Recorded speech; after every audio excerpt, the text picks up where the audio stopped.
Well, hello there, everyone. We've got active river flooding that will continue for some rivers for the foreseeable future because we're still flooded, and we've got some more rainfall coming our way tomorrow, isolated widespread on Monday, and then heavy mountain snow as we get into next week. Here we go. Another flood watch has been posted. This goes into effect Monday morning, essentially all the way through Thursday. So this is going to be a lot more rainfall in the lowlands, plus excessive runoff from area rivers and streams and creeks, and yes, that could cause more urban flooding. We're looking at an additional 2 to 8 inches of rainfall over the next 4-day period between Monday and Thursday. So that was going to go right back into those rivers, and again, flooding could potentially be another issue, and we've already talked about it. Landslide risk is going to be an issue likely through the end of the month at least. Our ground's overly saturated now, and the fact that we're not going to get a solid week to dry out or more, the fact that we're getting more and more systems in the rainy season, we can just expect landslide risk to just kind of be with us,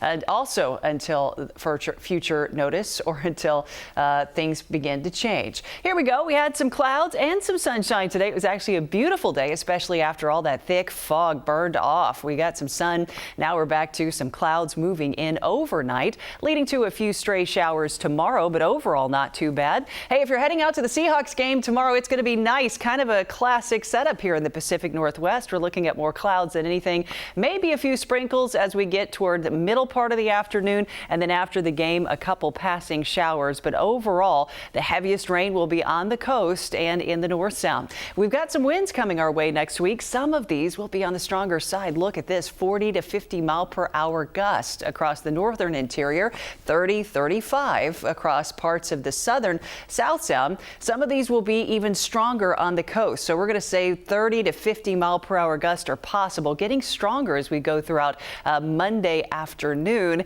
And then that system passes, and then we have another one coming in on Tuesday. That's going to help to usher in some mountain snow, because by then that snow level will be down to about 4,000 feet. It'll continue to drop to between 2,000 and 2,500 feet on Wednesday, and then 3,000 and 3,500 feet on Thursday. So great news for skiers and snowboarders. We do have some snowpack heading our way next week, and I think we'll have cooler temperatures next weekend and potentially into the week of Christmas too. So maybe we'll be able to sustain this snowpack this go around. We shall see. Back to the rainfall though. Here we go. Monday we are looking at some of that widespread rain, heavy at times, especially in the morning. It becomes a little bit more hit and miss in the afternoon and evening. But here's Tuesday. We've got some scattered rain, heavy at times, but look at what's happening. We're also getting some of that snowpack in the mountains.